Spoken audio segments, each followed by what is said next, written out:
I'm your host, Jason Tartick, and welcome to Trading Secrets. We talk all things money on this podcast, and we're teaching all the stuff we just weren't taught in the classroom. Nothing supports this show more than liking, commenting, and of course, subscribing. Welcome back to another episode of Trading Secrets. Today, we are joined by content creator and TikTok YouTube star, most commonly known as the apartment guy, Caleb Simpson. Caleb and his content creation hit the jackpot with his man on the street style videos in which he takes his viewers along on tours of the often intriguing and impressive homes of his new friends. With a combined 12.3 million followers across his social media channels, Caleb has created what some compare to the modern day off-the-cuff MTV Cribs, having collaborated with celebrities such as Scarlett Johansson, Barbara Corcoran, Jared Leto, Drew Barrymore, Jada Smith, and more. Today, we are going to pick the brain of the guy who asks people, how much do you pay for rent for a living?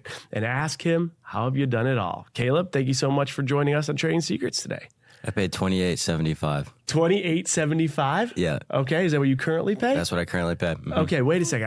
I thought I was on your Instagram, and I love that you just started with that, because it's like you saw my script before I even gave it to you. I'm playing checkers, you're playing chess. I saw a video with Drew Barrymore. At first, I was just like, oh my God, Drew Barrymore's in his videos. Drew Barrymore's holding his hand. But Drew Barrymore asked you if she could take a tour of your apartment, correct? Mm-hmm, now, in that one, you said $6,500. Did that change? No, it is the total amount $6,500. Okay. I have roommates. That's just my portion. So it just sounds better, in the video like if you say $6,500 because that's the total amount. Yeah. So that's kind of what I went with. And Drew Barrymore was probably like, okay, I'm not going to walk into like a studio at $6,500. Yeah, totally. Just like a bedroom, like in a shack. I love it. Yeah. Okay, and then you've been in New York for 9 years, so you're paying $27.50 now, and you live where? I live in Vinegar Hill, Brooklyn. Brooklyn. Okay. Yeah. I think people are, obviously, people are intrigued by this. So let's talk a little bit about it. Before that, where in the city do you live and how much do you pay? Oh, good question. Wow. Okay. This is a fascinating little story here. So I moved to Harlem when I first moved here. Okay. And I was managing a tennis club, teaching tennis. And a woman that worked at the tennis club, her daughter just left for school. Okay. So she's like, you can stay in this room while you figure it out for 3 months, but you have to find a place. It's like, okay, cool. So I think I was paying like $500 a week. Wow. Which is super cheap for New York. And then I found a place in the West Village with an older guy who had like a spare room. And he had a rent control apartment. And he's like, you can stay here for $600 a month. Wow. In the West Village, yeah. $600 a month. Yeah, he's just How many square feet? Oh, it was so small. Like I had barely enough space for like pretty much just a mattress and a desk. Okay. Yeah, inside this little room. So as I was like finding my feet and figuring out what I wanted to do, I was just like living in this super tiny room for about. So you went $500 a week in Harlem. You got $600 a month in West Village, which is insane. And then you went to Brooklyn for $27.50. Then I was paying about $1,200 a month in Brooklyn, and then went to $27.50. I'm not shocked that the apartment guy in New York City knows how to get some of the best deals in the apartment. What is just your overall take? Like, you have talked to hundreds of people and how much they pay in rent in all different cities, but obviously a ton in New York. Talk to me just a little bit about like your perspective on rent. Do you often find that people are just way overpaying? Do you have a perspective like, you know what, if you're in New York City, just eat it and pay as much as you can? Like, what's your financial perspective on rent, given how much research you've seen? Yeah, that's a good question. Recently, it's felt like everybody's paying a lot in rent. Mm-hmm. Like my cousin lives in Connecticut, and she actually moved back in with her parents because they're like trying to charge her $2,000 a month to live in a 2-bedroom in like the sticks of Connecticut. Yeah. And I'm just like, $2,000 a month, just have a little bit more space than someone who lives in New York City is kind of a wild take. And then North Carolina is kind of the same thing where a lot of my family lives. So I'm seeing like the prices are kind of similar, which I've noticed you get a little bit more space. In New York specifically, I feel like if you see an apartment and you're paying like $7,000 a month, it's not going to be too much better than a place that's maybe like $3,000 a month. Maybe the area is a little bit better, or maybe like the amenities are a little bit nicer, but I don't really think it's like worth it because a lot of people I've noticed will have jobs where they're barely scraping it. Like they're making financial choices. Mm-hmm. To pay a little bit more in rent, and maybe they're cutting corners in other places in their life. And I just don't think that's worth it. Do you ever ask them how much they make? No, but I asked them what they do for a living, and then you can kind of gauge it. We might have to tag team one of these. Yeah. You get the apartment cost. I'll get how much they make. We'll sit down, do a whole financial review, and we'll have some fun with it. I think we might have to do one of these. That's your new podcast. That's my new podcast. This is Trading Secrets. We talk money here. So you know what I mean? I'll have him on. I'll be like, all right, the apartment guy says I got to ask you how much you make per rent on top of how much you make. So I think we're on to something here. One thing I want to ask you, though, is so that 3 to 7K range in New York, you said you see minor discrepancies. Talk to me about what is the dollar amount per month that you start to see like, holy shit, this place is incredible. Is it like 10K a month? Like, you know, what is that dollar amount where you're just like blown away? Yeah, it's hard to get blown away in New York. Interesting. It is hard. Like I've gone into places that are like 12K a month. Yeah. And yeah, they have a nice balcony and windows. Typically, the higher the price amount goes, like you get natural light, like a lot of it. But then you're like, wow, like you kind of have the same amount of space as me. It's interesting. But you're paying $12,000 a month, maybe because it's like a prime location, yeah, which might be like on the water in Williamsburg or really high up with your own private balcony.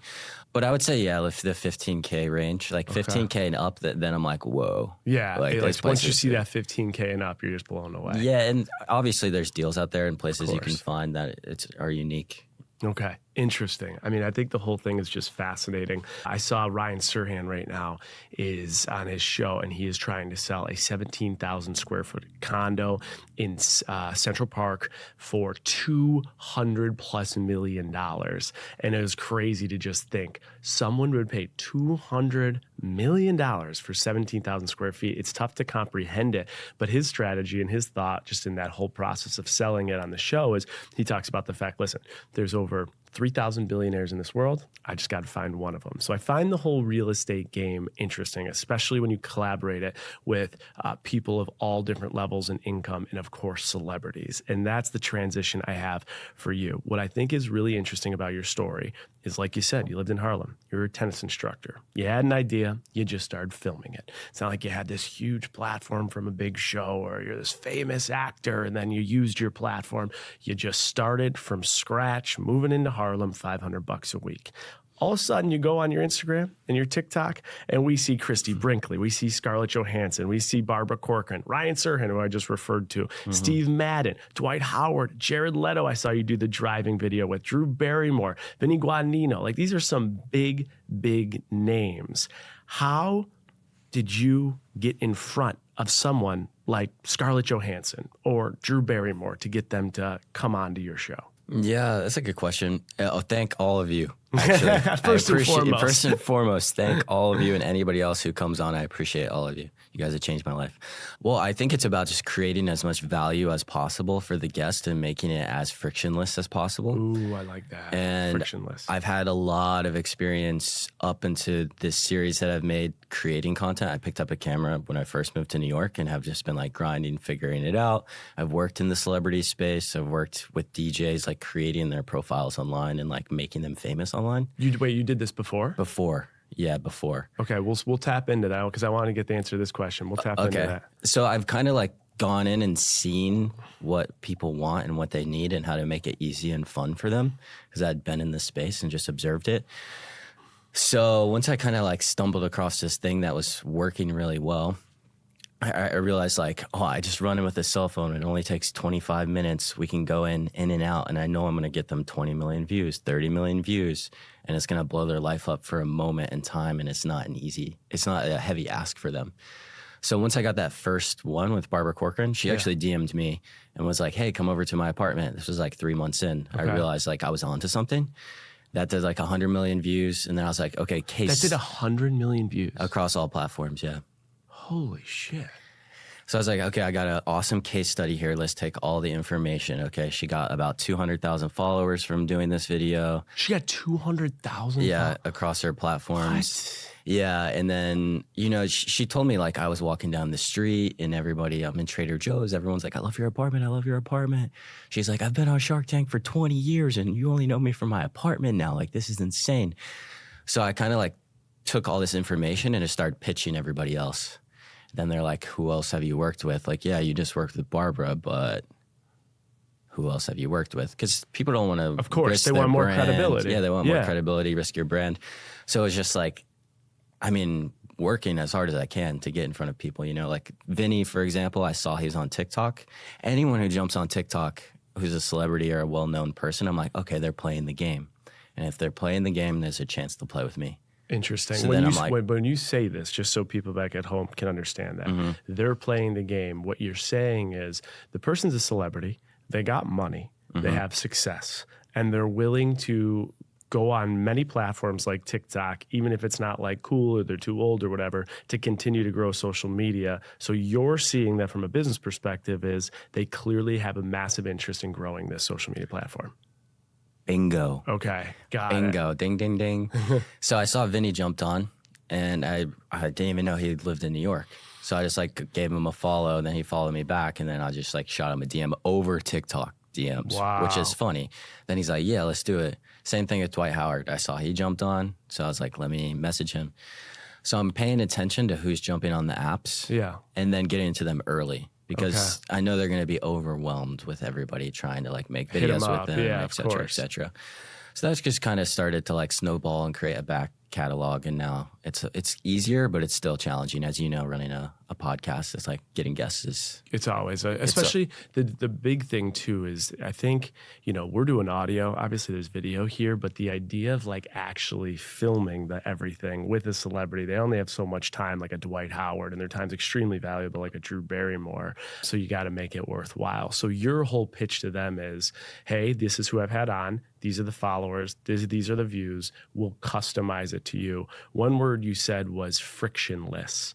What does that exactly mean? And what do you do to make sure when you're with a Drew Barrymore or Scarlett Johansson, it's frictionless?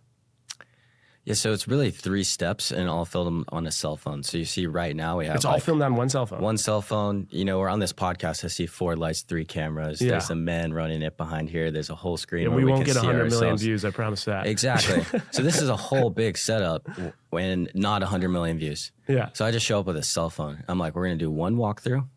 Just talk to me like we're a friend. Yep. It's going to take 20 minutes. I'm going to do one pass, just filming the rooms, and then we're going to run outside. I'm going to ask you one question one time, just answer it, and then that's it. Do you bring anyone else with you? I might have my assistant with me, or maybe someone on my management team might come in. Okay.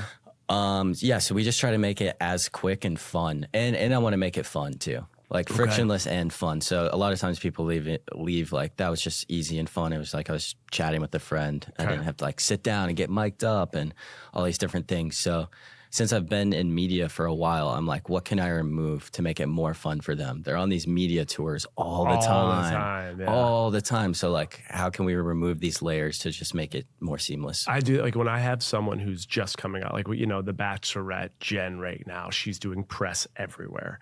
Or when I have someone who's an actor, comedian, and they're on a Netflix special tour, I'm always like, when I step in this interview, I gotta make it different because it's cut and repeat, cut and repeat. So I think that's a great strategy. One thing you said to the cameras, joking around when I said all those names, you said, thank you, you changed my life. How did they change your life specifically, financially and personally? It's hard to correlate directly financially, but just the overarching brand in general. You know, it's like a Drew Barrymore takes a chance on you, goes and makes a video with you. No one gets access to her like that. You go on her show. You know what I mean? She brings you on her show. So it's just like every time someone gives you a chance, and it's just like you just elevate your brand just a little bit more, just a little bit more. And it's like people trust you a little bit more. And then they're like, we want to make videos with you a little bit more. And for me, that's always the game. I just want to play it for a really long time. So I'm like, okay, if we can get another guest and we have a good time and we get good results, then I'll be able to make a video with somebody else. Exactly. I love it. One thing I got to ask you, and I think people back home are listening, are like, wait a second.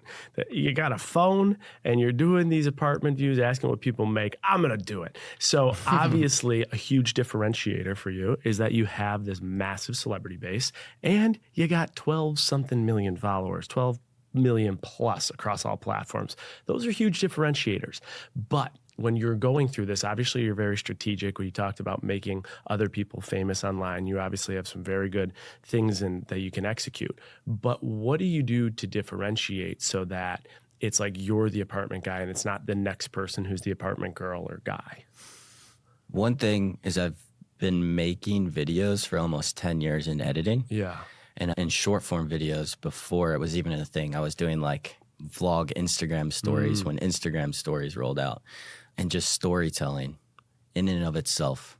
In the short form media realm, I've done it for so many other people and in different genres. Like I've done comedy and come up with like these crazy stories, like treasure hunt stories on TikTok, etc. I've like tried all these different avenues that have helped me tell a story. So whenever I'm going into an edit, I might have 2 hours of footage that I just filmed with somebody and I'm chopping it down to like 6 minutes. I've tried to hire editors, you know what I mean? I give it to them and they can't do what I do. Yes. So that's one thing, competitive advantage I have over most people. It's like I've just been doing it so long and I have my flow and my style. And it's like really hard to copy. It's crazy that you just said that because so I own a talent management company. We work with all different celebrities and public figures. And what I've noticed over the years are the people that are doing it the longest and the best all differentiate through storytelling and editing, which you would never think. Anyone back home, you wouldn't think that. But the editing process for great storytellers and people that were in video and any type of media before, their biggest issue, and I've heard it literally 10 plus times from different people, they cannot find anyone to cut the way they do. And so when I talk to them, I drill down. I'm like, what do you mean? It's just an edit. They're like, no, like the exact second, the exact tone is set and the storytelling in the first 2 seconds and then the seconds after that and then the talking overlap. It is a talent that most people don't have. And I think you're exactly right about that. The other thing you said was it changed your life. And so I want to get into that. I know it's created a brand for you, but like the golden question, I know the Money Mafia is saying, like, cool, you got 12 million followers, you're meeting these cool people, and you're doing hundreds of millions of views. How does that turn into dollars and cents? So how do you monetize this incredible idea and brand that you built off from a simple concept of the apartment guy? Yeah, there's kind of 2 ways you can monetize. Well, really 3, but there's 2 if you're just starting out, and that's 1 through all the platforms, like through views. They run paid ads on your videos. So let's start there. Like a video that you do 100 million views, how do you know how much you can make off that? Is it like $1,000 a view, $100 a view? What is it? Is there an average? It depends on the platform. So for example, on Facebook, which a lot of people don't know about this, I'm gonna put you on game right now. Yeah, I want to hear it. Yeah, on Facebook, if you have a verified page and you post a 3-minute video. 3 minute, okay. 3-minute video for pretty much every million views you do, you make about $1,000. That's pretty good. That's pretty good. And but 3 minutes is long, right? 3 minutes is long, depending on what you're making. Okay, so 3 minutes, Facebook, on average, around $1,000 for each million views you get. $1,000 for each million, which is hard to do like 100 million views there. But it's hard to do that anywhere. Yeah. Unless you're Caleb. It is true. Sometimes I forget that stuff. Yeah, and that's what I tell people too, because the TikTok Creator Fund, for example, a lot of people ask me questions about it. Of course. They're like, oh, I'm trying to monetize it. You got to make a video over 1 minute. How much do I get paid for 1 million views? I'm like, first of all, man, it's hard to get 1 million views. Yeah. So hard. Yeah. Second of all, you may make like $100. So if you do, I'm still trying to figure it out because I feel like it's a moving component. And also with the talent we manage, we don't ever have a share of the content creator fund they're paid. So we're also not incentivized to really understand it. So I really don't know much about it. But my understanding is it has to be a 60-second video on TikTok. And then if you get 1 million views, it could vary. I've had creators tell me I might get $100, I might get 2,000. Is that accurate, or what have you heard? I mean, that's been accurate for me. Okay. Like, for example, I'll give you the Scarlett Johansson video did, 42 million views, something like that on TikTok. Last time I checked, I made like 18 grand from that video. Interesting. But who's going to get 42 million views on TikTok? Yeah. Not that many people. So it's like, I don't look at any of that income as reliable or something I'm going to get every month, even though I do get a good chunk of change every month, like anywhere from 20 grand to 50 grand. Probably from the views. Yeah, from all the platforms combined. So fascinating. But it's not reliable. Yeah, because it just varies left, right, and center. Yeah, exactly. And they're always changing it and trying new things. So I'm just paying attention and adjusting accordingly. Okay, so break down this with me. So we went through TikTok. That's really informative. Facebook. How about the other ones like YouTube, Instagram? How do they pay on those funds? Instagram does not really pay. Yeah. They have the Instagram bonuses, but the last video I just posted, I'll tell you straight up, they started a new bonus thing. It's my biggest video on Instagram ever. It just hit 40 million views. Wow. On a 6-minute video, which is insane. That's so long. It's crazy. And I just looked at it and it was like $3,300. What? For 40 million views on a 6-minute long video. That is insane. Which if, for example, if that was on YouTube, that probably would have been like $100,000 or something. Here's another thing to think about too. Like if you just compare it to all you're doing is you're creating content that people consume. Let's compare it to what people back home know. Netflix. They have content, you consume it. Think about when Netflix puts out a show. If they can get, how many people saw this video again? 40 million. If they can get 40 million people to watch one of their whole shows, that is massive. Yeah. And those shows have to spend so much money to create them. So to think that you're doing a show, essentially, 42 million viewers, and they're giving you $3,300 for that movie or that show, that is terrible. Yeah, it's bad. For the economics. Obviously, back home, you're sitting at home, you make a video, I'm sure you're not complaining about $3,300. Like, I don't want to be out of touch with reality. I don't want people to think that. But I also want people to see the economic picture here. You're creating 42 million eyeballs watching content for 6 fucking minutes, which is extremely long, probably 12 times longer than your average video, maybe even more. And then the value to them is probably, what do you think the value to them is? A couple $1 million? Oh, on Instagram for Meta? For Instagram to get a 6-minute video, easy. That's a $3 million value to them all day. Yeah. And you're getting $3,300. Yeah, it's nuts. That's wild. That's why on the flip side, we charge a lot for brand sponsorships. Yes. So that's where So that's a second portion of income for you. Yeah, that's going to be where most of it can come in, where that's like could be multiple 6 figures. I've had conversations around 7 figures. Wow. So it is like up there within conversations. Yeah. But also that's it's always a moving market. It's kind of made up. Everyone's making it up as they go. Because people are starting to realize, just like you said, like, oh, Caleb just posted a home tour show on Instagram. 40 million people saw it.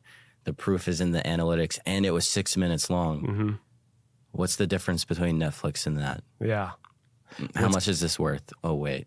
Yeah. You know? What's interesting, especially being in the talent management game, and then so like we're a boutique, we're an agency and talent management, so we do both sides of the equation of like brokering deals direct, working directly with brands, but also managing talent.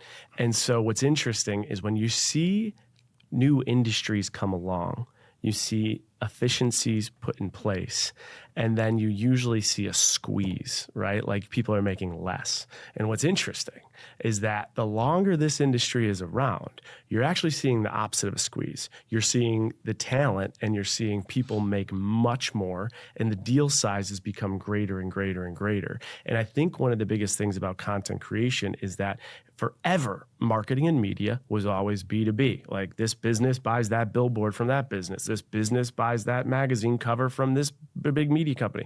Now it's B2C, and they're seeing the value they're getting, and the consumer, of course, is getting smarter, which is changing. A question I have for you, though, is I think about like my brand. It's all over the place, right? Like I have money and finance, and I have lifestyle, and of course I was on a dating show, so a lot of my dating life, like it's all over, which is good and bad. But as a result of that, if I'm given almost any brand, and I believe in the brand and the price point makes sense, I can find a way to naturally, organically place it into my life with an ad, assuming I endorse and support that brand. I'm thinking with your videos, though, it's so niche. How do you take paid advertising, like a sponsored ad, and bring it into an apartment tour? Yeah, people ask me this question a lot, and then I flip it on them and I say, how many products are in a home? How many services are in a home?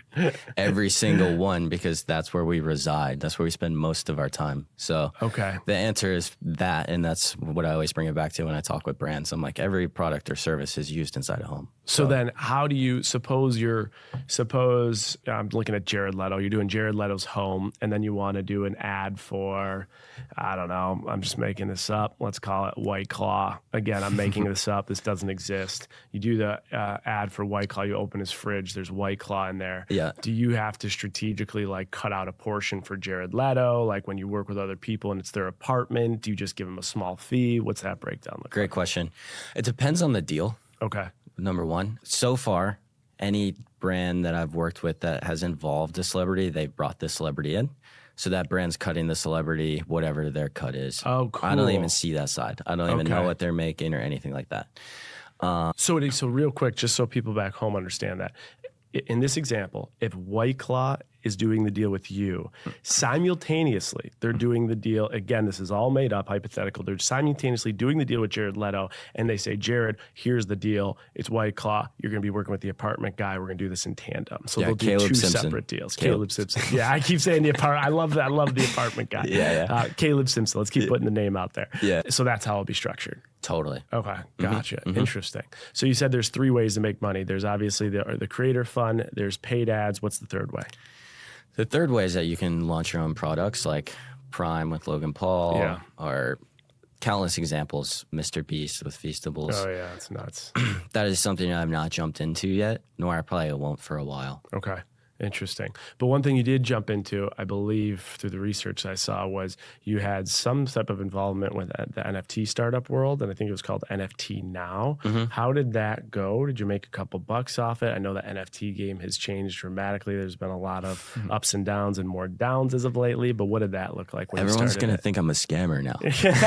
Well, the good news for you is, and I'm not trying to offend any of my audience back home, but a lot of my audience are still like, what the fuck are NFTs? What are NFTs? Well, non-fungible tokens. Okay, so this is kidding. Well, so I was making TikTok videos during the pandemic. That's kind of when I was figuring out TikTok and making short form media. And I didn't like what I was making. And then this whole NFT thing rolled around. And my friend Sam, who's one of the founders of NFT Now, was like, we're starting this NFT media company around NFTs. I was like, cool. I've always been curious about crypto. How can I get involved? Sure. So they hired me on as basically the video director. So I handled all the social media content. Cool. I was the first hire at the startup. And then I didn't know anything about NFTs or crypto. So it was basically a crash course of about a year. And I helped build that startup. I learned a lot about NFTs and crypto. I met most of everybody in the industry. It was actually one of the most valuable experiences of my life, like learning how to build a startup, how to network in a new industry, and learn a brand new industry and work at a startup. One of those things is hard. All of them on their own, it's extremely difficult. So then they fired me because NFTs, crypto kind of crashed. And that's when I was like, oh, I don't really have much money. I didn't do that well in the crypto market. And I had all this experience. Did you lose a lot of money in crypto? I mean, I made more than I lost. Okay. So net you worked out. Yeah. Okay. Because you just said I don't have a lot of money. Yeah, I didn't have a lot of money at that time. I was making like $80,000 a year, just like working at the startup. I had maybe 2 months severance in my bank account. And were you not at all doing your own stuff at this point? I was on the side. But it just hadn't picked up at the speed it is today, obviously. Yeah, it was totally different. I've been going viral on the internet for years, but I'd never really found like my niche or something I really enjoyed making. Interesting. If that makes sense. So I attribute to like an actor acts his whole life and then he has a hit role. Yeah. And now he's famous, but he's like, I was in 40 other things. You guys just, it never hit. No one ever saw it, So my back was kind of up against the wall. And I was like, I don't have much money, but I know I have proven to myself over and over and over, building other people's profiles and like going viral for years that I can do it. I know I can build something. So that's kind of within 30 days, I figured out the home tour series and like had gone viral. Interesting. And I was like, I had been in the industry for so long. I knew it was a moment. And I was like, just take it and run, work as hard as you can at it. And before you hit big there, you get fired from the NFT space. You're making $80,000 a year, and then you get 2 months of severance. When you look at like your financial picture, like how close, like what did the dollars and cents look like? Like, did you have like a couple $1,000 to your name? Did you have like one more rent of New York City before you had to leave New York City? Like, what did that look like when you're looking back on it? It looked like I was calling my family and saying, hey, can you send me rent money? I promise in 6 months I'll pay you back tenfold. Wow. You know what I mean? Because I'd proven to myself like I had the thing happen. Like I had gone viral and I was like, oh, I know this is like the thing. Yeah. But I was like, I know it takes time to get paid out from platforms and the brand sponsorship side. I know it takes time to like gain trust and negotiations, 90-day payout, et cetera. So yeah, I mean, that's where I was at. I was in complete panic. Wow. Did you actually, I know you referenced it, did you actually have to make a call? Like, did you actually have to say, listen, I have the idea, it's coming, I need some money? Yeah, definitely. It was like the biggest, it was honestly great for me to be able to pick up the phone and be like, here's my proof. Like I've done these things, but I need money. Yeah. And I'm getting chills from it because it was such a hard moment for me. Yeah. To like call up a family member. And none of my family members are rich by any means. Like none of them make over, like a few of them make over 100K, but most of them don't. Wow. So like to take some of their resources to say, no, this is going to work and I'll pay you back and it's all going to benefit our family in the next 2 years, I'm sure of it. And now looking back on it, holy shit, right? Yeah, totally. God. Mom, dad, brother, sister, whoever it is must be like, damn, that was a good investment. I love it. That's really cool. So NFT goes out of business. You had said though that you have gone viral on the internet before, and then you had also had mentioned that you were working with DJ profiles to make them famous. I'm sure people are curious back home, as I am too. Exactly what do you mean when you've gone viral on the internet before? And what do you mean you help DJ profiles become famous? So when I first picked up a camera in New York City, when I moved here, I kind of didn't know how to make anything or what the internet really was. It's like, but I know I wanted to make viral videos on the internet. So I just started reaching out to people, what Gary Vee said, if anyone knows Gary Vee. He's been on the show. Okay. Yeah. And he's like, DM people and ask to be like their interns or whatever. So that's what I did. I reached out to YouTubers and was just like, let me come work for you. So I just started learning from people on the internet who are already doing it well. Then I suggested some ideas to them and some of their videos went viral. So it was like, oh, case study. I had an idea. Give me an example of one idea you can think about. There's this YouTuber, Peter McKinnon, who went really viral a couple years ago for all these like camera tricks and hacks. Like top 10 camera tricks, and then he would teach people photography. This was like a couple years ago when photography and videography was a little bit harder to get into and learn. And my friend was also in that same sort of space. So I was like, let's make fun of Peter McKinnon and like act like him. Let's copy a lot of his things. So it's kind of like memeify him in like a fun way. Yeah. And then that video did like 50,000 views on YouTube, which is really hard to do. Huge, yeah. It was like a case point for me where I had an idea, a case study, and it worked. And it was just like time and time again, I reached out to Instagrammers, YouTubers, and just went and worked with them and shot ideas around and tried making things. For a really long time, I was just behind the camera. And then I started working at it's called Knox Media. They worked with DJs and artists to build their online presence. So I'd travel around and we'd just come up with ideas all day long. Yeah. What can go viral? What would work? What's working on the internet right now? What can we convince artists to do? Yeah. What are they willing to do? What's going to work with their personalities, etc. A lot of those guys worked at Vayner and then started their own company. So I took a lot of my own ethos from kind of Vayner Media because it was a trickle-down effect. Sure. Interesting. Yeah, and then I kind of did some of my own stuff. My first viral YouTube video, I recreated Mario Kart in real life. Yeah, I saw this, I saw everything about it and how you did it. Like, what was the thought process? Like, what was the background before you did that? It was just a concept. It was an idea in my head for years, and I failed at doing it because of like I didn't know how to execute. Yeah. One, and then like financing it was hard. How much did that video cost? All in all, it's about $5,000. $5,000 to put it together. And for anyone that hasn't seen the video yet, explain it to them. If you've ever played Mario Kart, we basically went and bought go-karts and we dressed up as the characters and then we drove around New York City and kind of filmed it, got reactions from people. We did it during COVID as well, so it's kind of a lighthearted, fun thing to share during a hard time. I had a feeling that idea would do well, but I think it really just goes back to trying an idea and executing an idea. Execution's the most important part. And then when TikTok rolled around, I was on it early, like 2019, trying so many ideas. And Josh Richards, Charlie D'Amelio only had like 200K followers. Yeah. So I was on there observing and trying so many ideas and went viral within about 3 months. And then I would... With the Mario Kart? No, not with Mario Kart. I recreated an old Logan Paul video on Instagram. Okay. I was like, Logan Paul's not on here. What funny videos did he make? Let me just go recreate some and see if they work. What was the video? It was like a silly cooking video that was out of control. ADHD cooking. Okay. Where I like made a cake. Okay.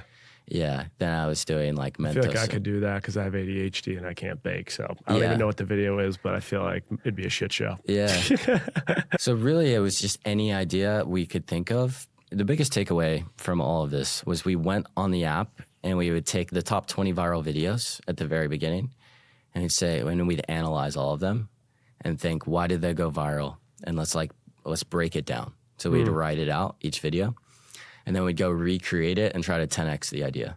So we went and recreated all the viral videos and then tried to 10x their idea. Who's we? The company? No, just like me and some friends at the time. Interesting. Yeah. Do you collaborate with a lot of other creators often, or do you do it all yourself now? Sometimes I do. I'll call them to discuss things now. Yeah. But early days, you're looking for anyone who's Of course. down to make things. Just to do it. So I've been going on viral on TikTok since 2019, pretty much. In a lot of different realms, like comedy. I was teaching people photography tutorials. I could jump on trends. I would do lip syncing stuff.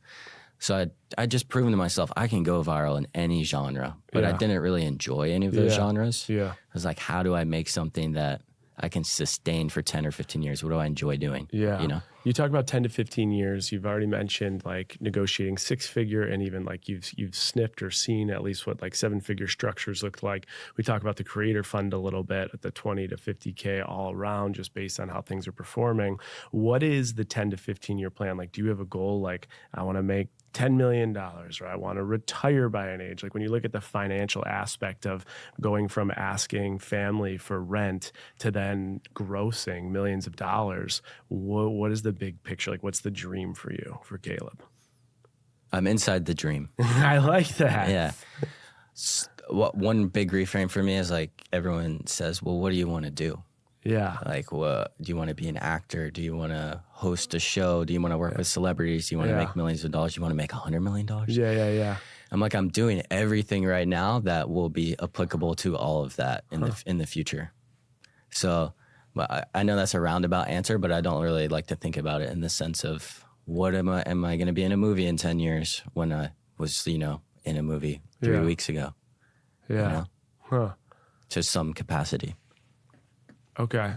I like it. I respect it. It's not linear. I think the instant response of living in the dream says a lot about you in a beautiful way. But like, when you list off some of those things, like be an actor and stuff, like, are those things that are in your dream manifestation? Like, do you want to be an actor, or right now, like, you want to be what you are today? Like, do you want to host a TV show? Do you want to build a movie? Like, do you have these aspirations to do that? Or you're just like, I just want to keep doing what I'm doing today as best as I can do it? Well, social media is number one. Yeah.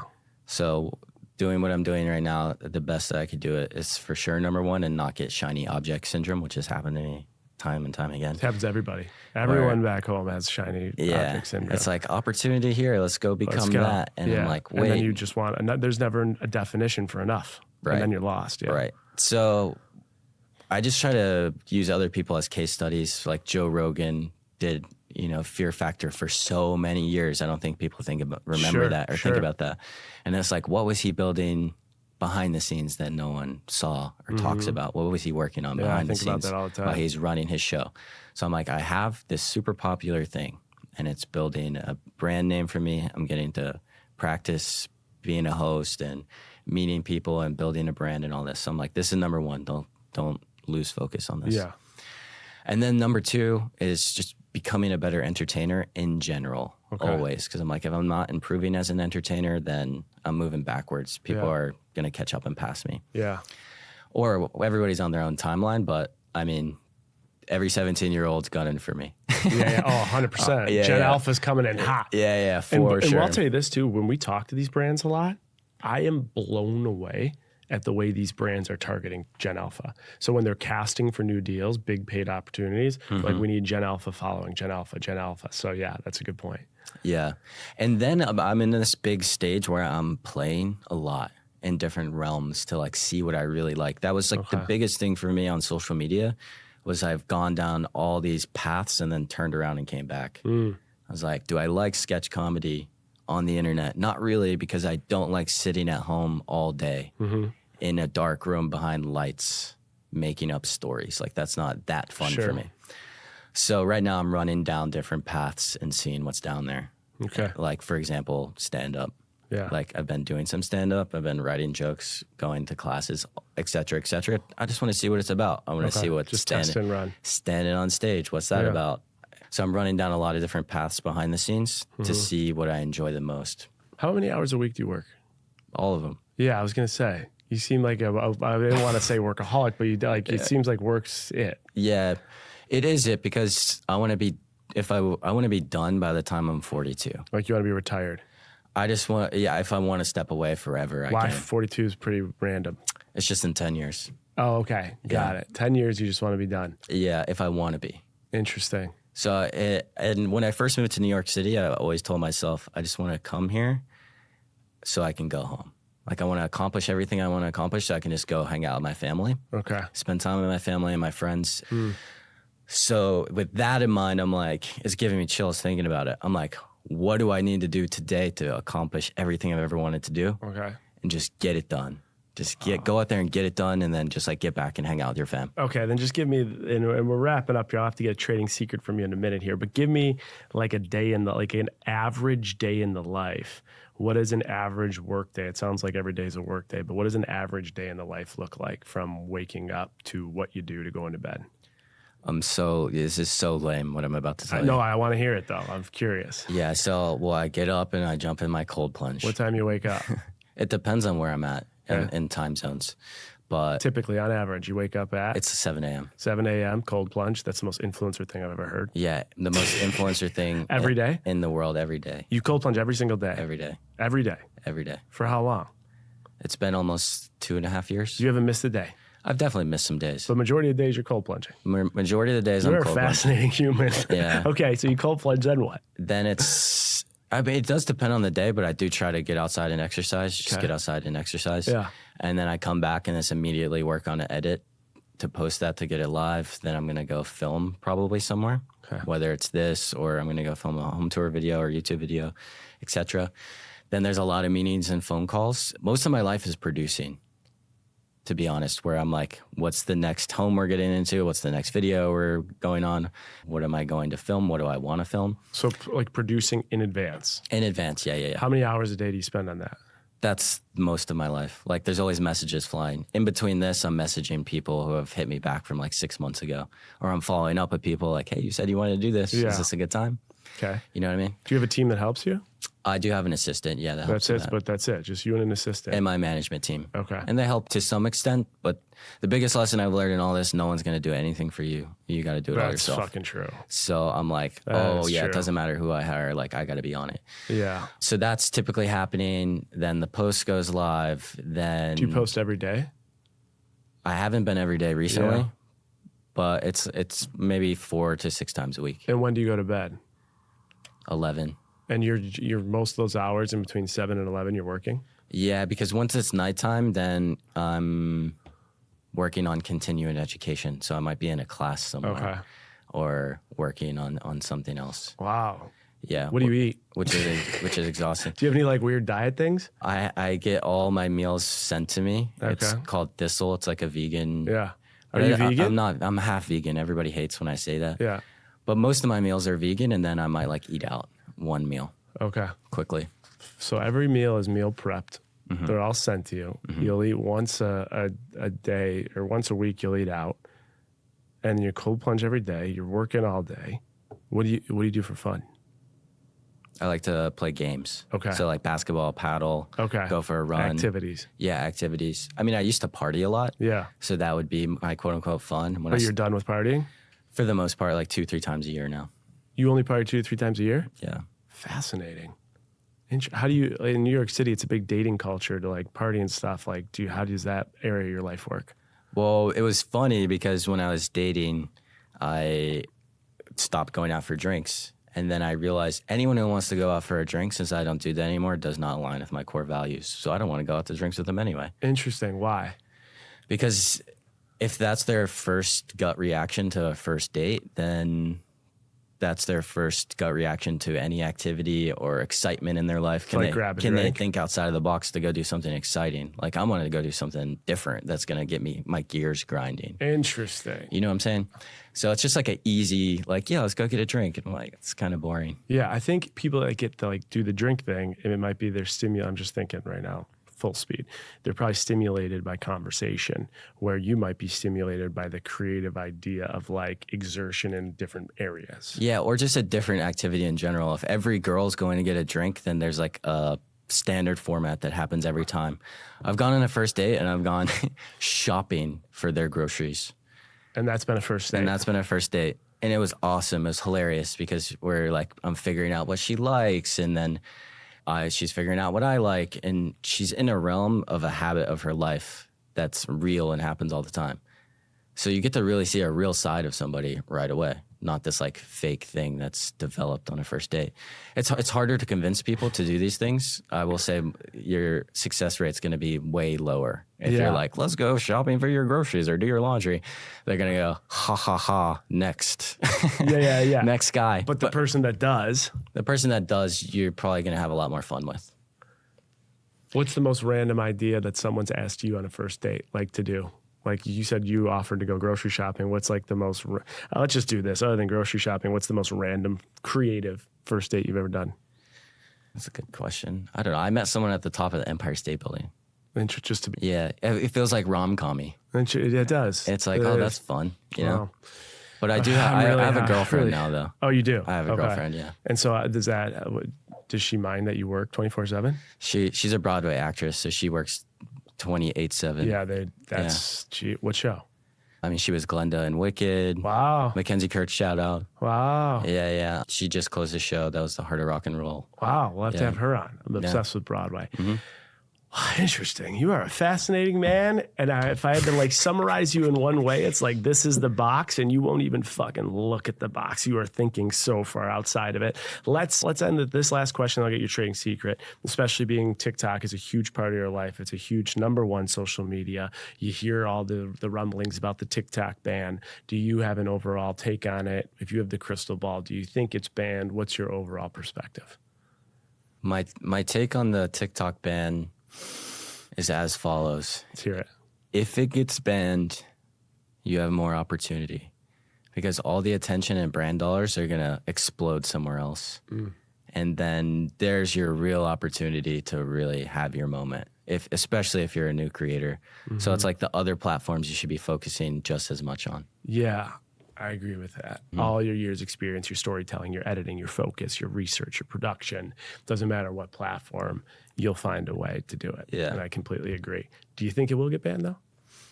I think the world's a crazy place and it probably could. Yeah. You know, and I would be interested to see what happens if it does more than if it didn't, just from my own personal, like, how will the world react? This would be interesting. Yeah. I think, you know? But, my perspective on it is where there's too much money flowing in and too much attention, the powers to be will always get involved in some capacity. And there's just too much attention. There's too much money. And I think there's too much connection to the Gen Alphas and the people that will run this country here shortly that if it's banned, it won't be banned for long. Oh, yeah. You know what I mean? There's just too much economics behind it, businesses built, attention, entertainment. I just don't see it happening. But who knows? I don't have a crystal ball.